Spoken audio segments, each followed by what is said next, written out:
캐나다 매니토바주에 위치한 도시 위니펙의 인근 도로. 12월에 매서운 찬바람이 싸늘하게 불어오는 이곳의 어느 도로에는 캐나다 여성 에비게일이 두려움에 온몸을 벌벌 떨면서 무언가를 바라보고 있습니다. 그리고 그녀의 곁에는 진돗개 반려견 코디가 하얀 이를 드러내며 으르렁거리고 있습니다. 그들이 두려움을 가지고 바라보는 그곳에는 시커멓고 거대한 회색 명체가 눈을 희번덕거리며 이쪽을 노려보고 있었습니다. 그것을 바라보는 순간 온몸이 얼어붙어서 꼼짝없이 다음 생을 기약해야 했던 에비게일은 그 순간 자신의 진돗개 반려견 코디가 벌인 행동에 큰 충격을 받았다고 합니다. 도대체 이날 캐나다 위니펙의 인근 도로에서는 무슨 일이 있었던 것일까요? 코디, 어디 있어? 또 집안을 개판으로 만들어놨네. 너 진짜 자꾸 이러면 혼낼 거야. 얘는 왜 이렇게 집을 자꾸 어지럽힌대?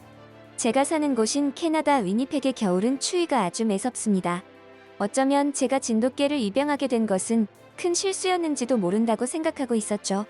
진돗개는 한국의 토종견인데 아마도 그런 진돗개에게 이곳의 환경은 너무나 가혹하다는 생각이 들었습니다.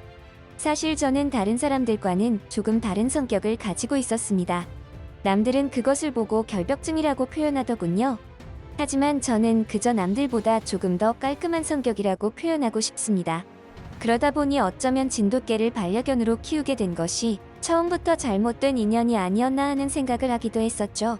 제가 이런 생각을 했던 것은 최근 들어서 저의 반려견 코디가 성체가 되면서부터였습니다. 어릴 때는 그저 귀엽기만 하던 녀석이 어느 순간부터 덩치가 커지더니 어딘가에서 자꾸 죽은 동물이나 짐승들의 사체를 물어다가 온 집안 곳곳에 숨겨두고 장난을 치는 거예요. 속이 썩는 제 심정은 아는지 모르는지 녀석은 그저 해맑게 저에게 혀를 내밀고 칭찬을 기다리는 듯 보였죠. 아마 저와 같은 결벽증의 성향을 가지신 분들은 이해하실 겁니다. 지금의 이런 상황이 얼마나 큰 스트레스로 다가오는지 말이죠. 조금이라도 어지럽혀 있는 것을 보지 못하는 성격인데 수시로 어지럽히고 더럽히는 반려견이라니. 이런 환장할 콤비가 어디 있겠습니까? 제가 처음에 진돗개를 입양하게 된 것도 사실은 깔끔한 성격으로 세계적으로 유명하다고 해서 입양한 것이 진돗개였습니다. 지금 생각하면 그분한테 완전히 사기를 당한 느낌이죠. 진돗개는 워낙 성격이 깔끔해서 스스로 자기 몸을 그루밍하기도 한다면서 게다가 가족들이 함께 생활하는 실내 공간에서는 배변하지 않고 실외에서 배변한다나 뭐라나. 그 말에 혹해서 입양한 진돗개였는데 다른 건 고사하더라도 이렇게 하루가 멀다 하고 밖에서 죽은 짐승들을 데려오는 악취미가 있다는 말은 왜 안 했는지 따지고 싶은 지경이었죠. 에비게일, 너 진짜 해도 너무한 거 아니냐? 오빠 결혼식인데 불참하면 어떡하니? 너 또 그놈의 결벽증인가 뭔가 그것 때문에 불쾌하다고 안 온 거지? 너 그러다 시집이나 제대로 가겠니? 뭐? 진돗개 때문에 못 왔다고? 그걸 지금 말이라고 하는 거니? 어느 날은 어머니에게 전화상으로 시원하게 욕을 먹은 적도 있습니다. 지금 생각해보면 욕을 먹어도 시원치 않은 상황이긴 했죠.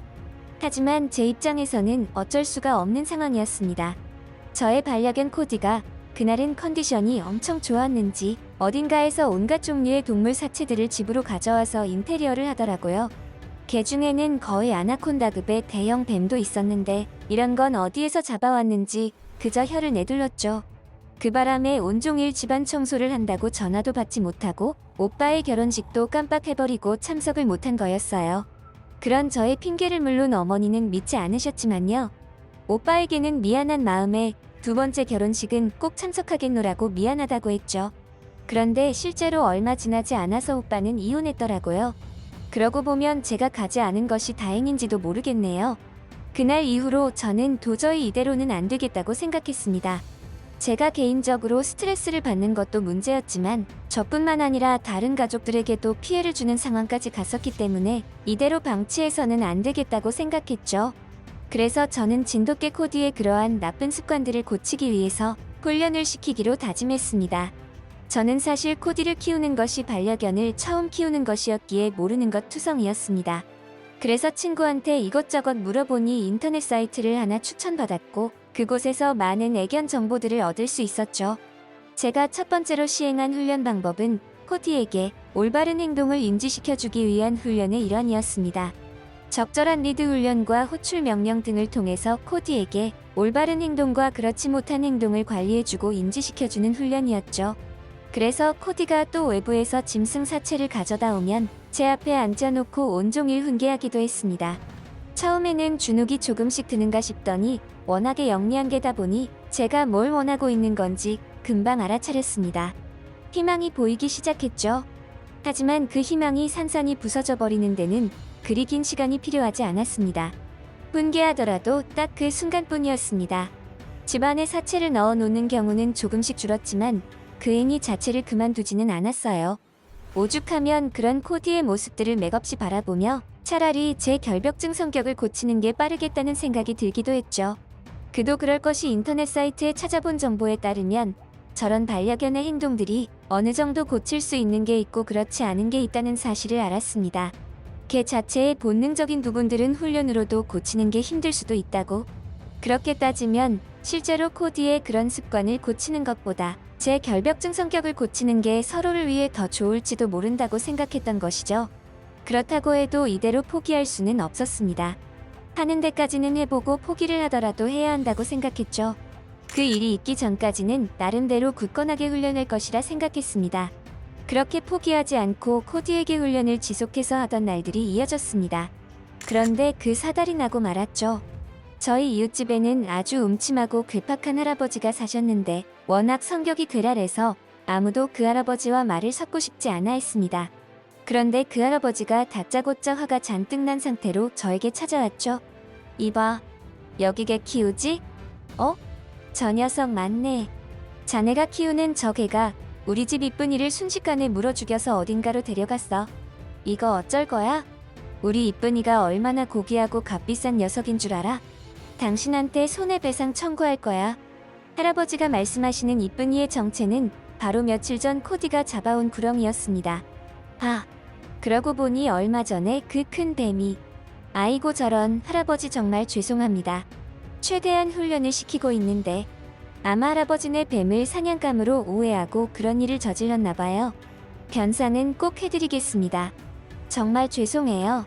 어쩐지 그 뱀은 빛깔이 영롱한 것이 야생에서 살아온 뱀이라기보다는 잘 관리된 애완뱀 같더라니.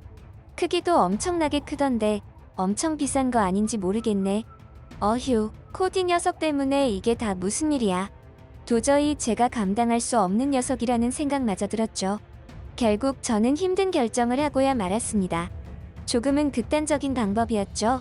제 손으로는 도저히 훈련이 불가했기에 전문적인 훈련소에 잠시 맡겨두어 그 몹쓸 버릇을 고쳐보고 그곳에서도 도저히 안 된다면 보호소에 코디를 보내는 선택까지도 염두에 두었습니다. 물론 그런 선택을 했던 저의 마음도 편하지는 않았습니다. 그렇지만 서로에게 힘이 되어주고 긍정적인 에너지를 주어야 할 관계임에도 스트레스의 연속에다가 좋지 않은 일들이 연달아 터지다 보니 저도 한계가 왔던 것입니다. 만약 그 사건이 저에게 일어나지 않았더라면 저와 코디는 지금쯤 헤어졌을 겁니다. 아니, 그 전에 제가 이 세상 사람이 아닐지도 모르겠네요. 12월의 한겨울이었습니다. 위니펙의 인근 도로에는 그날따라 매서운 찬바람이 칼날처럼 우리를 반겼습니다. 제가 코디를 데리고 훈련소로 향하는 길이었죠. 훈련소로 가는 동안에 저는 코디에게 한마디의 말도 건네지 못했습니다. 그런 저의 마음을 눈치채기라도 한 것일까요? 평소에는 그렇게 활발하고 날뛰던 녀석이었는데 그날은 그저 얌전하게 저를 바라보며 슬픈 표정을 짓고 있었습니다. 그런 코디를 보니 더욱 제 마음이 아파왔죠. 그렇게 한참을 달려가고 있을 때였습니다. 얌전히 저만 바라보던 코디가 갑자기 이를 드러내며 으르렁거리는가 싶더니 지저대기 시작했어요. 저는 갑자기 얘가 왜 이러나 싶어서 차량 속도를 줄이고 코디에게 왜 그러냐고 계속해서 물었죠. 그때였습니다. 속도를 줄이고 있던 찰나에 저와 코디 앞에는 아주 거대하고 시커먼 무언가가 빠르게 지나갔고 저는 그것을 차로 들이받고 말았던 것입니다. 그나마 다행이었던 것은 속력을 줄이던 차에 들이박은 거라서 저도 코디도 크게 다치지는 않았죠. 하지만 저는 안도의 한숨을 내쉬기도 전에 제 앞에 있는 저것을 보고 숨이 턱 막히는 전율을 느꼈습니다. 마치 아주 오래전에 멸종된 공룡을 본 듯한 충격이었습니다. 그것도 멀쩡하게 살아 움직이는 공룡을 보는 것 같은 그런 느낌이었죠. 그것은 거대 야생 무스였습니다. 캐나다의 야생 무스가 거대하다고는 하지만 이 녀석은 조금 달랐습니다. 거대해도 너무 거대했죠. 아무래도 같은 무스 중에서도 알파급에 속하는 우두머리급으로 보였습니다. 차에 부딪혀서인지 원래 저 녀석의 성격이 그러한 것인지는 모르겠지만 몹시 흥분한 상태로 보였어요. 이 거대하고 시커먼 무스 녀석은 콧김을 씩씩 대더니 전력으로 제 차량으로 부딪히기 시작했거든요. 이러다가 차량이 완전히 종이처럼 찢겨나갈 것만 같았습니다. 야생 동물들이 많은 나라가 캐나다이기는 하지만 저는 단 한 번도 이런 식으로 야생 동물에게 노출된 적이 없었기에 어찌할 바를 몰랐습니다. 이대로면 꼼짝없이 죽을지도 모른다는 생각마저 들었죠. 그때였습니다. 살짝 열린 차량의 창문 틈 사이로 반려견 코디가 순식간에 밖으로 나가더니 거대 알파급 무스를 향해 지저대기 시작했습니다. 그때 제가 느낀 생각은 마치 코디가 무스의 관심을 자신에게 돌려서 저를 지키려는 느낌을 받았습니다. 제가 타고 있는 차량의 반대쪽에서 목에 피를 토하듯 지저대더니 결국 무스가 고개를 반대로 돌리기 시작했죠. 거대 알파무스의 주변을 이리저리 돌며 다리 쪽을 간간히 공격하기도 했습니다. 저는 그때 코디의 모습을 보며 정말 생소한 느낌을 받았죠. 평소에는 그저 해맑게 웃는 모습만 보아서 그런지 아기 같은 느낌이 강했는데 지금의 코디는 뭐랄까, 다 큰 아들이 엄마를 위해 싸우는 그런 모습 같았습니다. 그것도 아주 용맹한 운동을 배운 아들처럼 말이죠. 그런 식으로 영리하게 거대 무스의 관심을 끌던 코디는 서서히 숲 쪽으로 무스를 유인하기 시작했습니다. 코디의 생각을 파악한 저는 코디가 살짝 걱정되기 시작했습니다. 저러다가 무슨 일이라도 당할까봐 겁이 났죠. 하지만 그 당시에 제가 할 수 있는 일은 없었습니다. 그저 지켜보고 코디가 무사하길 기도하는 수밖에요. 그렇게 코디와 거대 무스는 숲으로 들어가 이내 제 시야에서 완전히 보이지 않는 상황까지 오게 되었습니다. 어느 정도 시간이 흘러도 코디가 돌아오지 않자 저는 코디를 애타게 불렀습니다. 그때는 진심으로 코디가 잘못된 건 아닐까 걱정이 되어 코디를 부르는 목소리에 울분이 섞여 있었죠.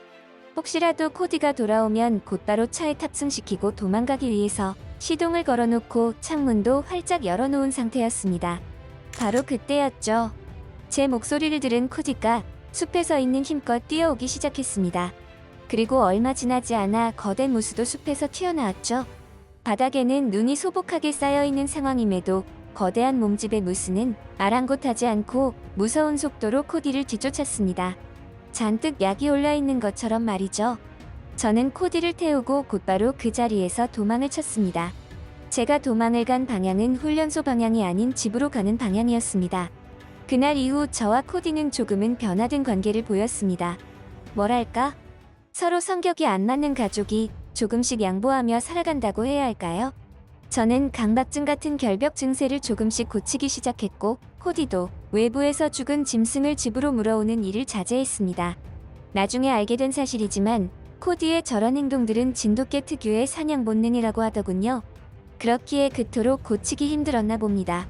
그런데 지금은 그런 본능마저도 자제하는 모습을 보니 진돗개는 동물이나 짐승이라기보다는 사람과 비슷한 느낌도 받습니다. 워낙 영리해서겠죠. 그도 그럴 것이 어느 동물이 자신의 본능을 자제할 수 있겠습니까? 매년 반려견이 유기되는 사건이 늘어나는 추세라고 하는데요. 반려견을 사랑하는 만큼 그에 대한 책임감을 가지는 사람들이 늘어났으면 하는 마음입니다. 지금까지 한국의 흥미롭고 감동적인 소식을 전하는 월드맵튜브였습니다.